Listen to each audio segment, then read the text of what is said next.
Hello, welcome. Glad to have you guys joining us. So far we've got a couple people. I'm expecting Annie any minute. Oh, I bet Annie just joined us. Say hi, Annie, if you're there. Welcome this Palm Sunday morning. I've already been hearing the mass from down in the city. I could hear them all the way up here up the mountain type here in Guanajuato in Mexico. I'm so glad you could join us. Welcome. If you haven't joined in the chat, let me know that you're here and that where you're listening from. And if you want to, let me know why you decided to join us today. Maybe you're thinking about going to Peru, maybe you're looking for some inspiration, whatever, just let me know. And also, anytime during the broadcast, ask any questions. There is a delay in the broadcast of a few seconds, so I probably won't answer it right away, but I try to keep track of all of the questions and comments that you have. Annie may have quite a few comments because Annie and I met in Peru, and she spent, I think, more time in Peru than I have. So, so here's some of the main things that I'm going to cover today. I'm going to take you just to the south part of Peru. So I'm going to talk about a few of my experiences in the city of Arequipa, and then I went to the Puno area of Lake Titicaca, and spent some time in a small village, and I will talk about some of those experiences there. As you guys probably know, I'm not a traveler that visits lots of sites like museums and cathedrals and castles. I do like to walk a lot and take in the culture, try new foods or new things, and especially get to know people. If you're planning to visit any of these places that I'm going to talk about today, there's lots of blogs and websites. If you do your research on Google, you can find out all those kind of normal touristy places to go. Another thing that I do when I Google on Facebook is I always type in the place I'm going, and then I type off the beaten path, and I will often find places where there's not so many people. When I decided to go to Arequipa the first time, it was all because of my knitting. The reason I chose Arequipa, I'm a knitter, and so one time I was knitting with some really luscious alpaca yarn one time, and I looked on the label and I saw that it was made in Peru. And this is how this all started. I said, oh, I wonder where that is in Peru that it comes from. Could I go there? And well, I found out that the alpaca mill that manufactures this yarn is in Arequipa. And so I said, well, I'm going to go to Arequipa and see if I can see where this yarn is made and maybe find, where it's all coming from. So to give you a little bit of a geography lesson in case you don't know where Peru is, it's on the west side of South America. And if you look at the globe, you'll see that Peru is really in the same time zone as the eastern part of the United States. That was something that I found not only I was surprised about, but a lot of people are surprised about. So then if you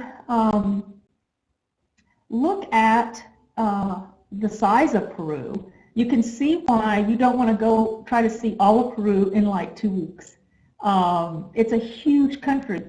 We wouldn't visit this much of the United States in 2 weeks. So you need to pick an area that you would like there.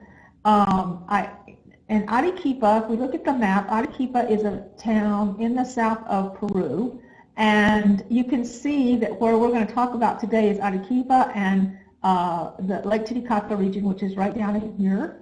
Let's see, and right down in the south, and then Cusco, which is a little farther north. So you can see that all the time that I have spent in Peru, which has been a total of about 7 months, I've only been in the really just barely scratched the surface of visiting Peru. Let's see if we can see Arequipa. Oh, I don't have a picture of Arequipa here. Arequipa is a huge city, like over 1 million people, and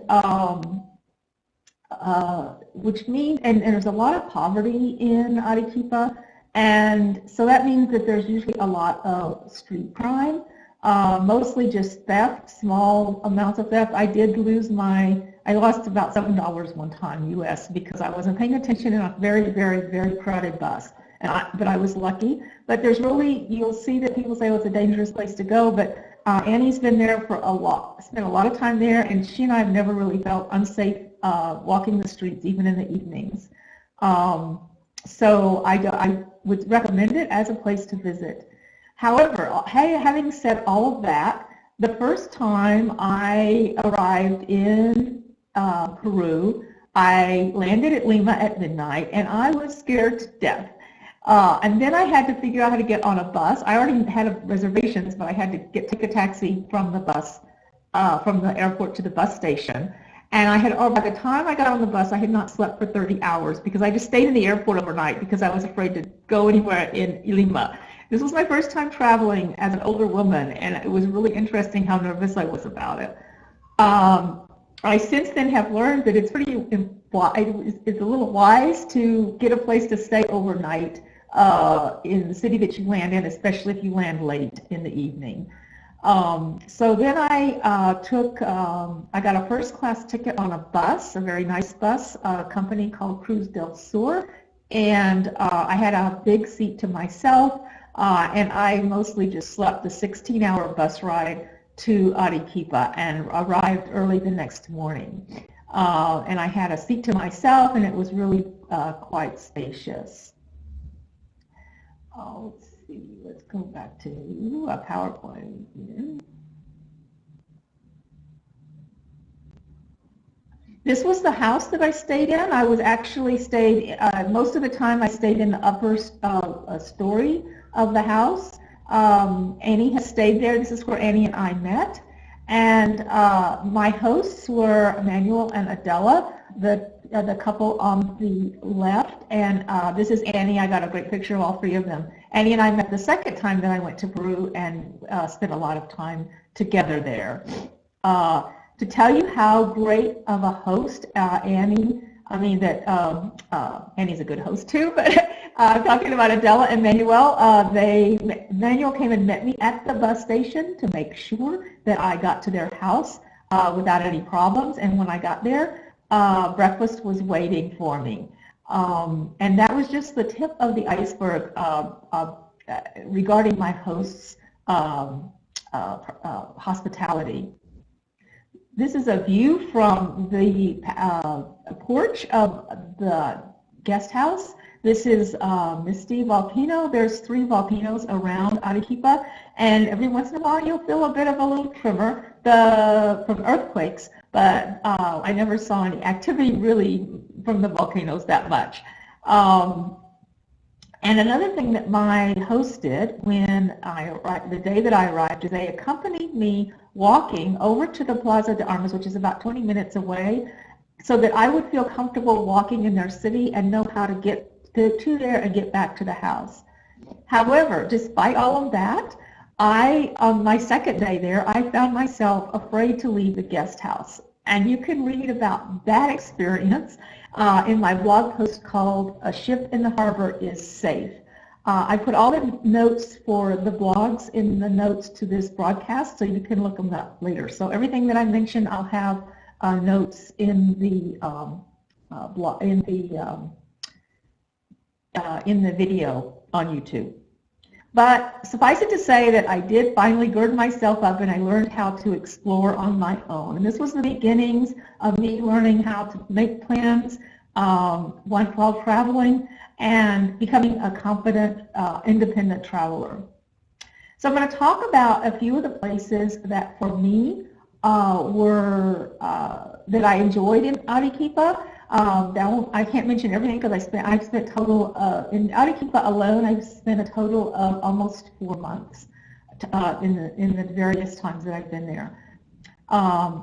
But the main plaza in Arequipa is just stunning. It's very huge, and of course it's built in the Spanish colonial style. It's usually very busy, except in the early morning hours, and then you're going to find all the people washing the sidewalks in front of their stores. It seemed to me that the clean streets and floors are a high priority for Peruvians. Everywhere I went, someone was sweeping, mopping, washing floors, washing the streets. For some reason, it's really, I noticed that from the time that I set my foot in the airport the first time, that the floors were always kept clean. And then you have to go visit the plaza during the evening. With the lights and oftentimes there's music, it becomes just a magical place. And there are many rooftop restaurants that are very reasonably priced, and I just felt like it was pure luxury to have this view of the cathedral while eating in the evening in one of the rooftops. It's an experience that I don't often have in more expensive countries because the dinner would be prohibitively expensive. But this was a wonderful experience to have, and just to feel like you're really visiting a different place. Early on, I took advantage of the free walking tour in Arequipa. You'll hear me talk about free walking tours in cities all over the world. I've experienced them in other places as well. This was my first time to use a free walking tour, and I think they're really valuable because you don't pay anything except at the end. Usually it's customary, if you enjoyed the tour, got anything out of it, to give some kind of gratuity to the guide. And that gives the guide a lot of incentive to make sure that he does a good job, he or she does a good job. But they do tours in English every day, sometimes twice a day in Arequipa. You can find them on the plaza at the Tourist Information Office. And they also will recommend places to eat. And another nice thing about these kinds of tours is you can pick the guide's brains about other things, tell them an activity you're interested in, and get other ideas from them about places to go that maybe isn't even on the tour. Now, of course, you know how much I love markets, and one of my favorite markets in the whole world is the San Camilo market in Arequipa. It's not very far from a few blocks from the plaza, and look at this color. This is just the fruit section, and every section in the market has every type of section. The olives are in a certain section. Look at all those wonderful olives. The fruit ladies, the juice ladies are in one section, the potatoes are in another section, the other vegetables are in another section, the meat and fish is in another section. So you get to go all over the market and find your favorite vendors and enjoy shopping. And even this hat I bought in the San Camilo market. This is an Arequipeño traditional hat that women wear. I even bought that in the San Camilo market.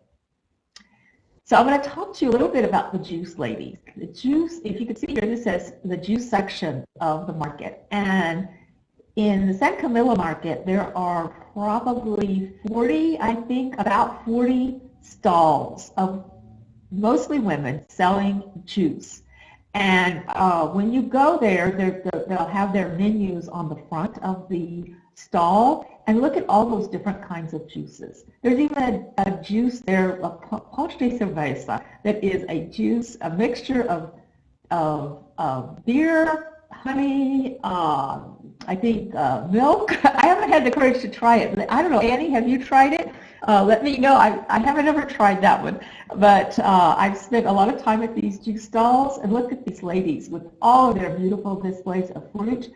And when you look at the size of this glass, so when you order a juice, it's usually somewhere around $2, depending on what it is, or just plain fruit juice, just one plain fruit. And look at the size of the glass. So you sit there by the stall and you drink your juice, and when you're finished, you hand her the glass back, and many times she will pour the rest of what was in the blender into the juice glass. So you get a ton of juice. In fact, I noticed that some people will bring a bottle and then have them just fill the bottle and they take the juice home, because it's so much to have to drink all at once. Now, another place that's a favorite of mine, and most tourists don't go there or don't even know about it, is Mitchell's Fiber Mill. And it's about 10 blocks away from the plaza. And of course, the reason I went there is because I like to knit and spin. But Mitchell's is there's two main mills in Arequipa, Inca Tops and Mitchell's, and they both do a lot of, if you open a package of yarn and it says it's made in Peru, it most likely made in one of these two mills. I like Mitchell's because they have a museum at their factory, and they also have an outlet store, which I've gotten some amazing deals on some really quality yarn. This lady here, they bring ladies down from the mountains to demonstrate knitting, and they stay there for a month at a time, and they go back to their village, and it gives them the opportunity to make some money and to demonstrate their craft. This lady, I sat and talked to her for an hour or more about her weaving and about her life and what it's like to come down and be in this huge city. And at one point in the middle of the conversation, I said, in Spanish, I said, "I'm sorry, my Spanish is very bad." And she says, and she laughed and she says, "Yes, mine is too." Because many of these ladies, many of these families, they speak only Quechua, or in the south, Amira is another language that they speak, and sometimes, especially the older women, won't speak any Spanish at all. So we laughed about that. So it was, we found a common language. So here's some women that were sorting the alpaca as it comes in. This is a very highly specialized job, and it's not too many people that can even do it because they have to sort the grade or the fineness of the alpaca as well as the various colors before they go into the mill. And also there were some simulations showing the natural dyes and the colors that come from the natural plants. And then, of course, one special place that I've spent a lot of time is their outlet store. These stores are really set up for people in the cottage industry. They can come in and buy large amounts of yarn for weaving, crochet, and knitting. But I always get wonderful deals there and bring home huge amounts of yarn with me. Sometimes I have to get rid of some of my clothes in order to have room for the yarn I bring home. Now, another place that I visited that is kind of a tourist place is the Santa Catalina Monastery. And my daughter had met me in Peru, and we decided to go there. And I was a little bit skeptical because I figured, oh, it's going to be a lot of tourists. It's not going to be that interesting. And I figured we'd be there for an hour or so. But 4 hours later, we emerged, and it was really a wonderful experience. There weren't very many people there. And it's a very interesting place to see how the women lived in this monastery.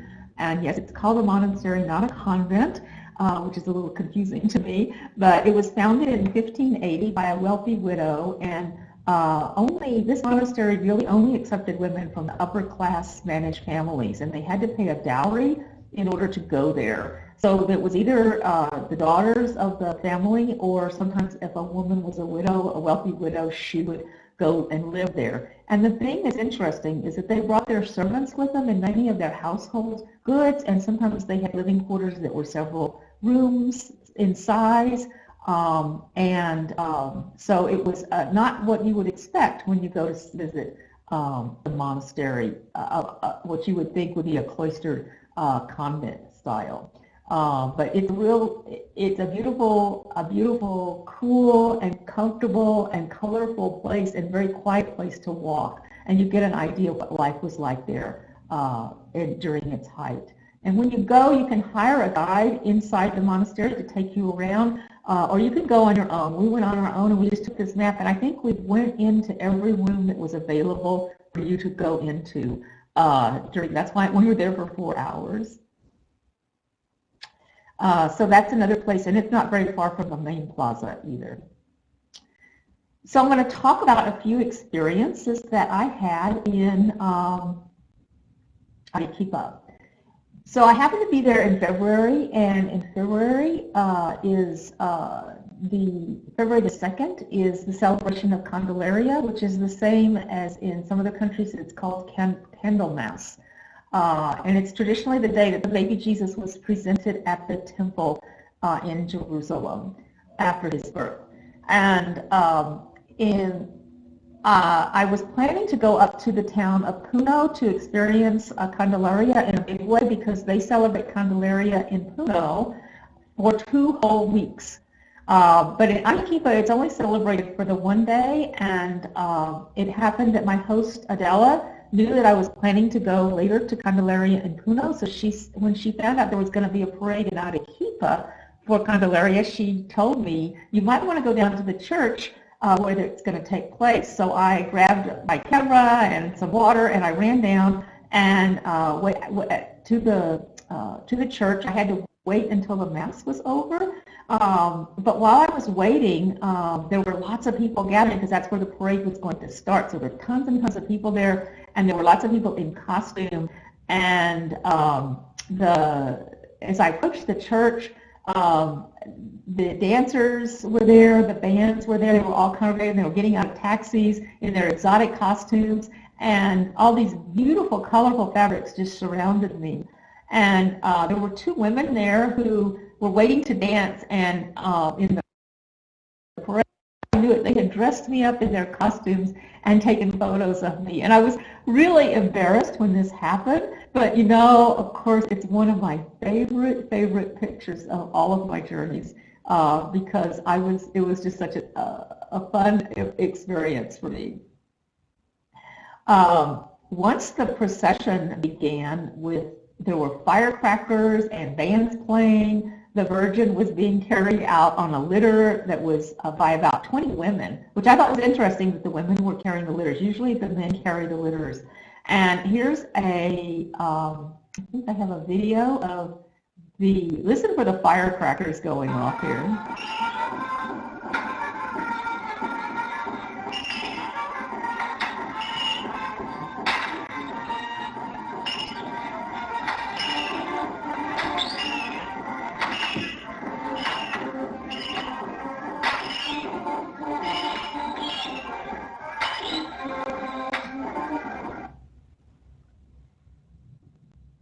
So, and here's a few more really colorful images from the day.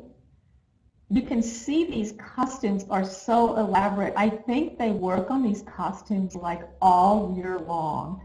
And this was just this is just like the tip of the iceberg because when I got to Puno about a week later to join in the festivities there, the costumes were just really over the top. So here's something, Annie, you cannot answer this question because I know you know the answer to it. So if you are in Arequipa and you hear this music, what do you think is happening?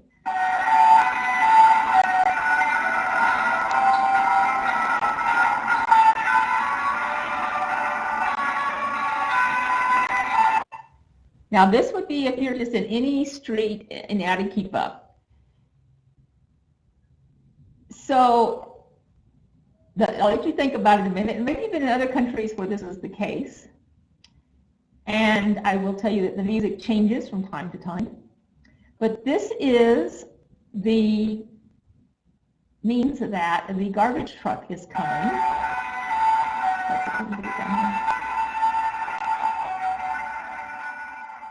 And there's the garbage truck.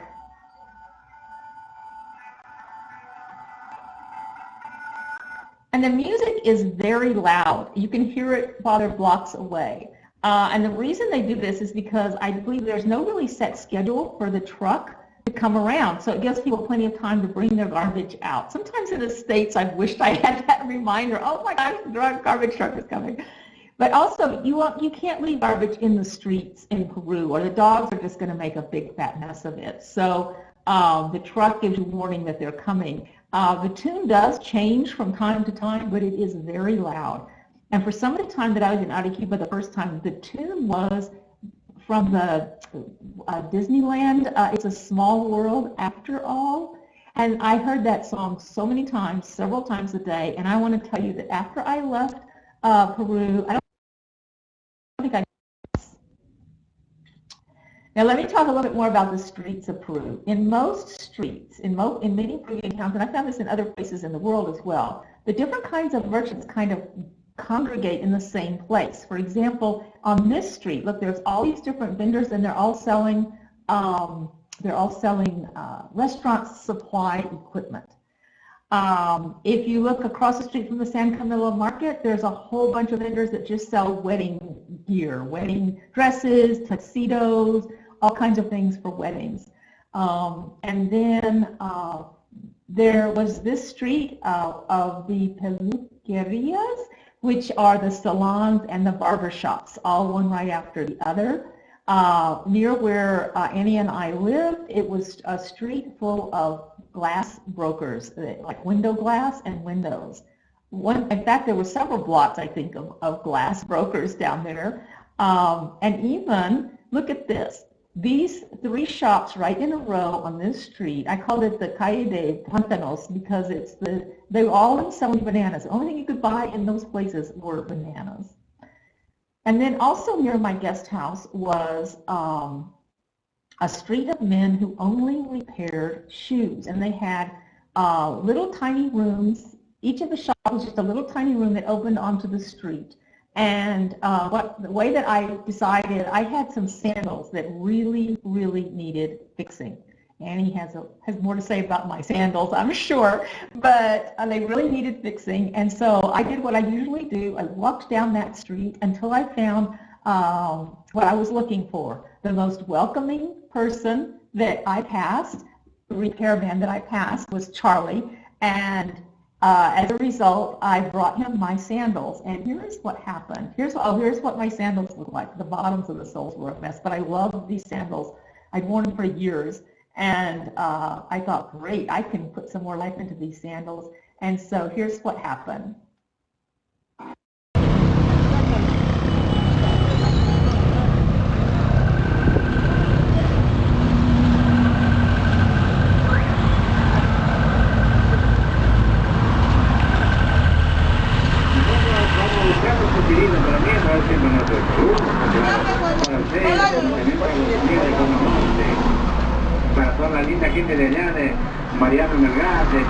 A lei in suo paese mi si ripete successo, guarda che se pazzesco un tiro, sì o no? Tutti la lavano se un tiro, spero.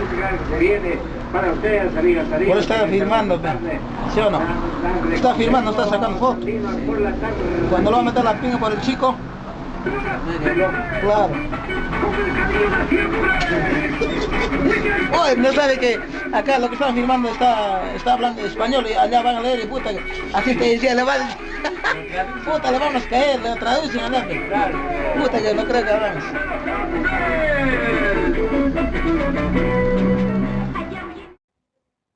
So that was quite fun. It's quite a memorable experience. He was such a sweet guy. And every time I'd walk by it afterwards, we would shake hands, and it was quite a fun to actually feel like I was participating in the local community.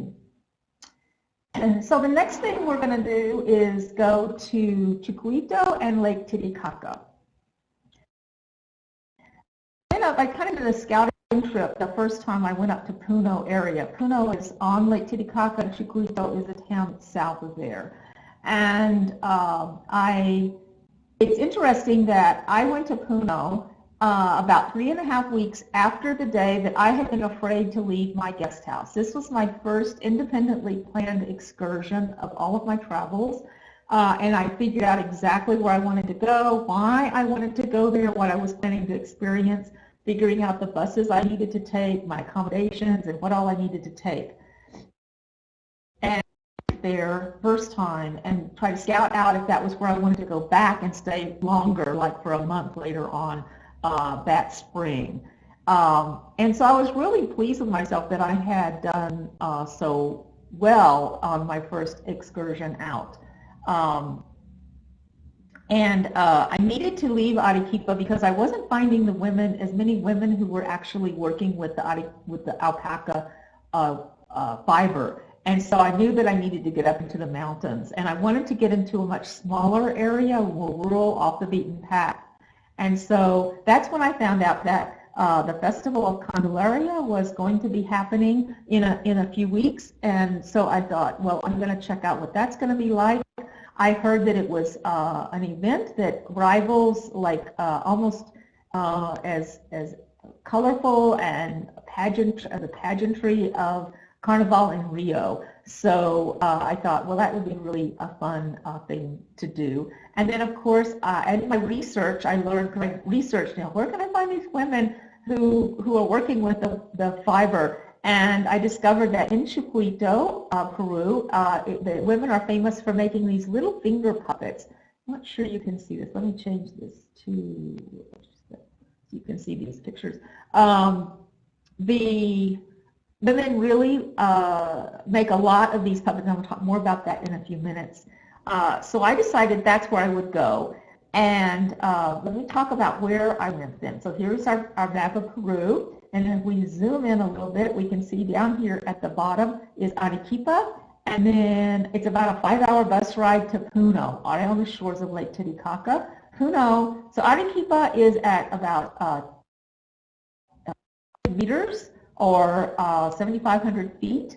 Puno is at 3,800 meters, which is about 12,000 feet high in elevation. So it's good that I'd stayed at Arequipa for a little while and get a little bit acclimated to a high altitude before I went up to these much higher places in on Lake Titicaca.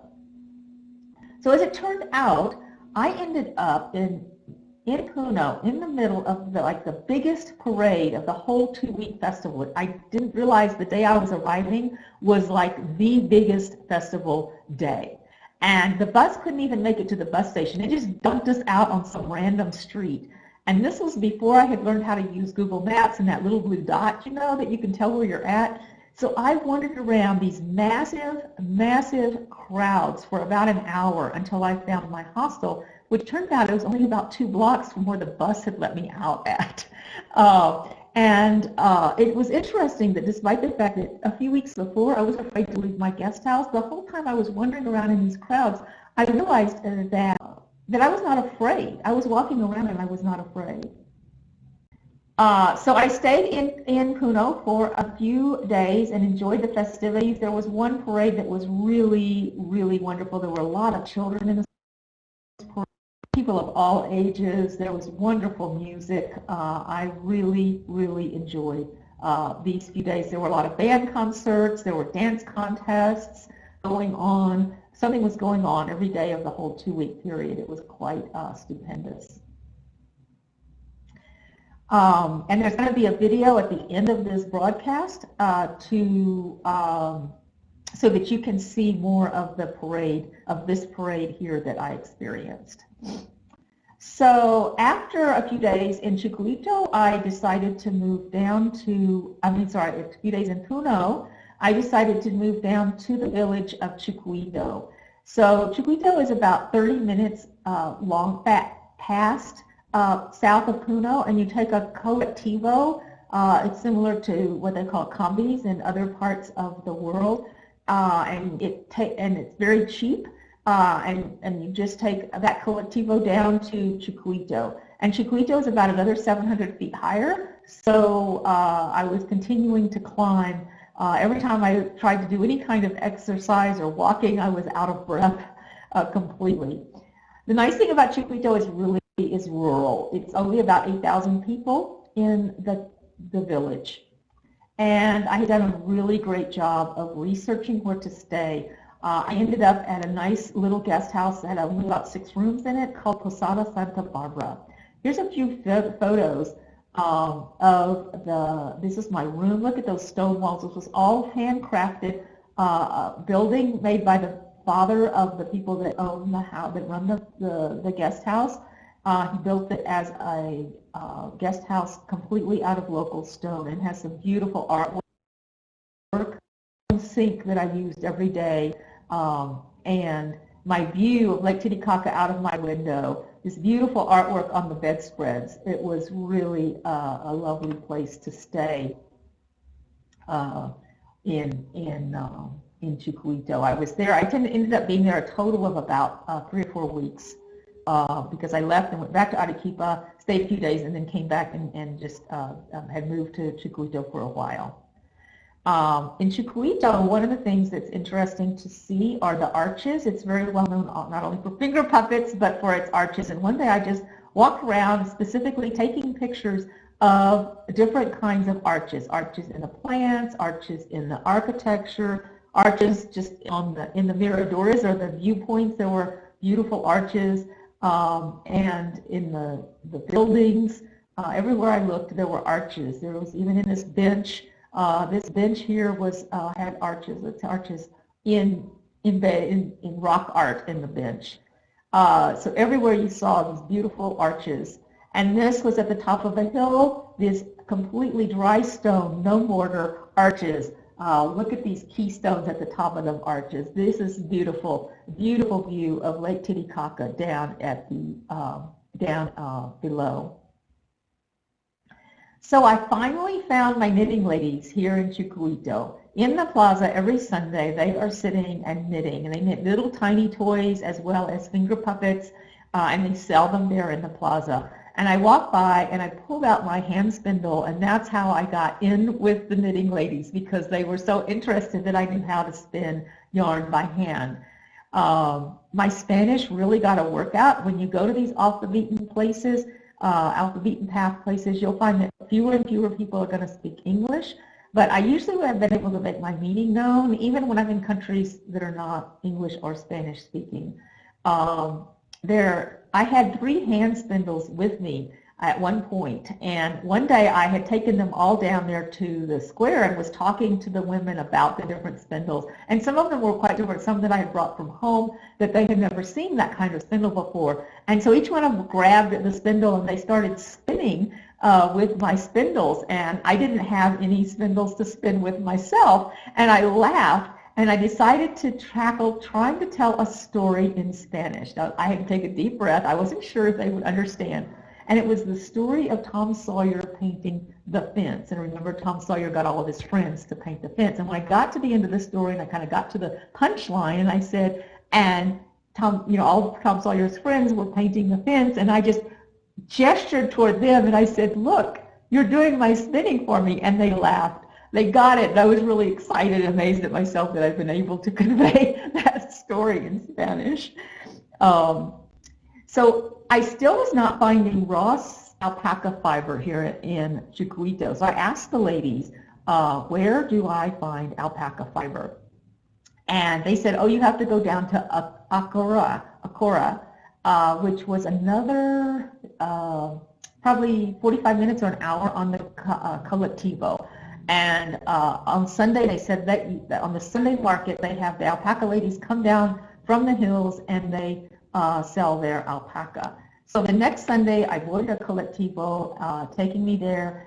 It got very busy because it was market day, and so every time they stopped, they put more people on this little van.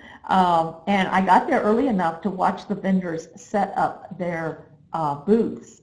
But one thing that I saw there that was quite interesting was the women were coming to these people that had lots of vegetables and especially meat to sell, and they were sitting there and they were taking beans or quinoa out of their pouches and setting them down on the ground, and then they were gesturing or telling the person what they wanted, and when the person would cut it up and hand it to them, then they would take all of the beans or the quinoa and put it into a big pile that was there. And they were literally trading their own farm goods for goods in the market. And I had never seen that done, and it was really fascinating to me. Then at one point, once the things were kind of set up, I asked people where the alpaca the women were that had the alpaca, and I was pointed to a little ways off, and there was Graciela I met, and Eureka, I found my alpaca fiber. And here you could buy alpaca by the kilo, and she was also selling spindles. This was a new kind of spinning for me with this kind of spindle, but I sat there with Graciela for a couple of hours, and she showed me. She laughed when I did things wrong, and I learned a little bit about her. She has 30 alpacas and lives near Puno, and she's at the market every Sunday in that same place. And occasionally, while we're working, women would stop by and buy a quantity of fleece from her, and she would just weigh it in the scale. And other women would walk by and look at me kind of funny and smile encouragingly, kind of surprised that I was sitting there spinning. And I ended up buying a spindle from her and about a half kilo of fiber, raw fiber, and it cost me 7 soles. And the fiber cost me 7 soles, the spindle was 2. And I paid Graciela an additional 3 soles. I said, por su ayuda, for your help. And she was delighted. And so this experience, not including my fare on the Colectivo, which was probably about 1 or 2 soles at most, was, what was that, 12 soles, which was about $4 I spent that day.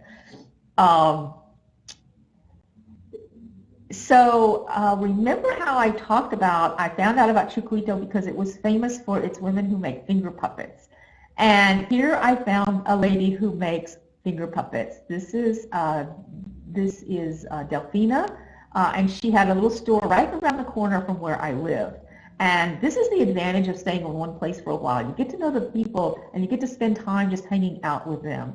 And I stopped by one day to buy a couple of things, and we got to talking, and it turned out that she and her husband make these finger puppets, and they make 100 of them at a time, and they sell them to the exporters in bags of 100 of the same kind of puppet.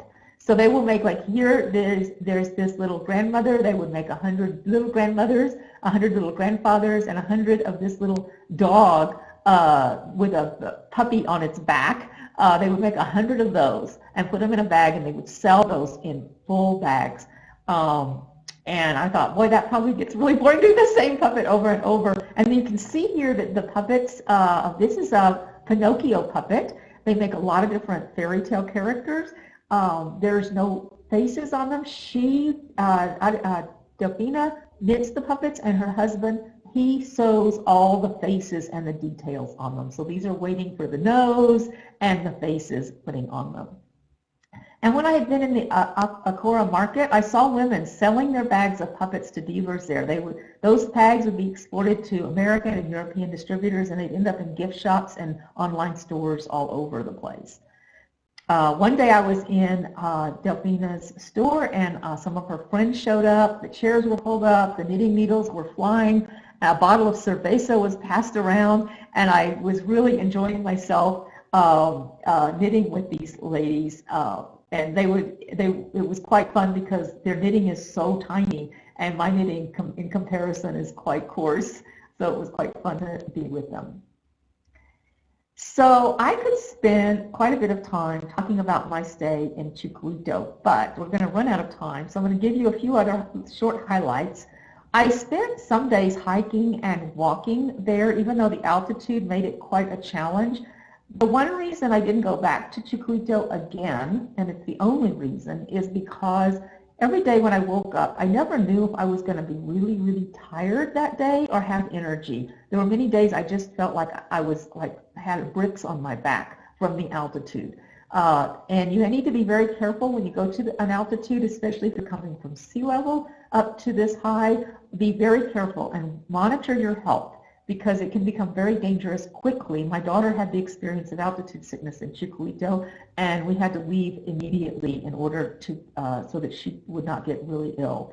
So be very careful about that. Do your research about altitude sickness and know what the symptoms are of a real problem. Headaches, coughing, bad coughing, those things, you need to get back down to a lower altitude.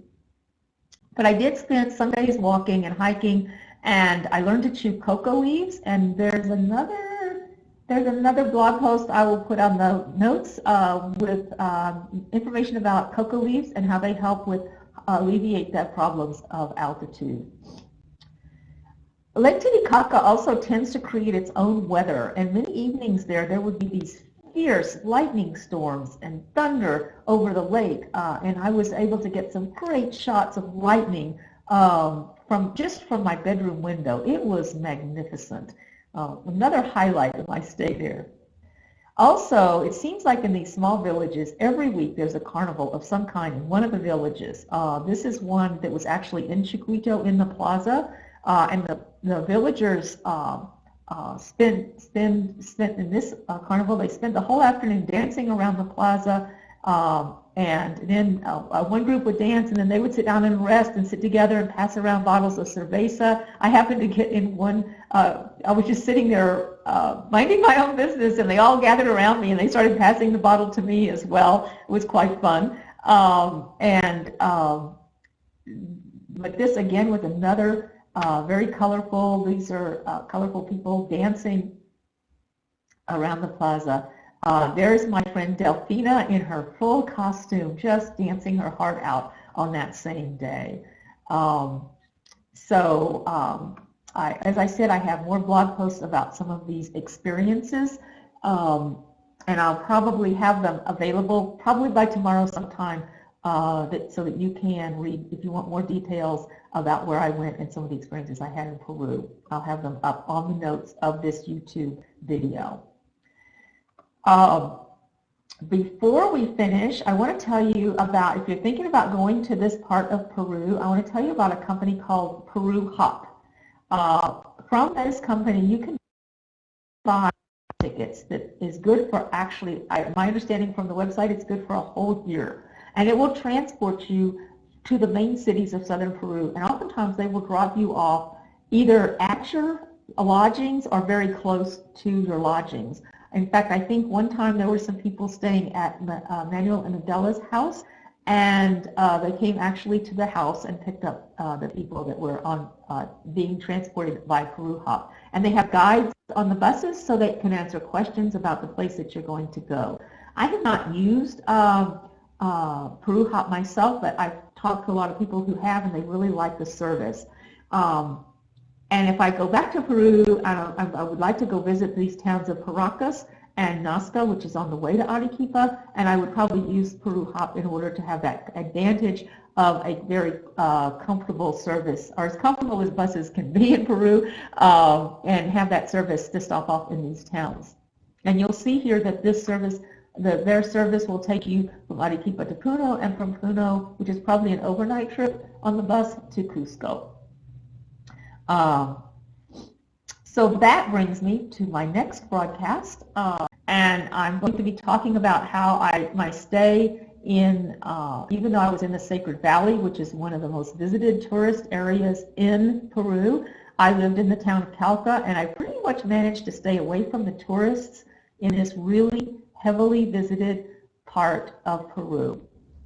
No, I'm not going to talk about Machu Picchu. That's going to be for someone else to do, because interestingly enough, I have never been to Machu Picchu.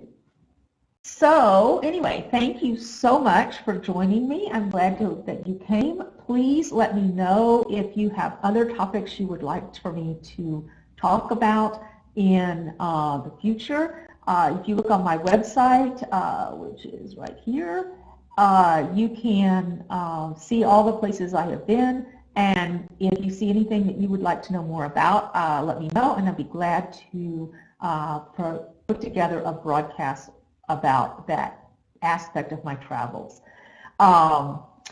Also, if you would share this information to other people that you know who are traveling to join us on the broadcast, and be sure to like my posts on, I always say, what is all these things you're supposed to say at the end of a YouTube video? Like, share, etc., my YouTube, and to get more people to know about the videos.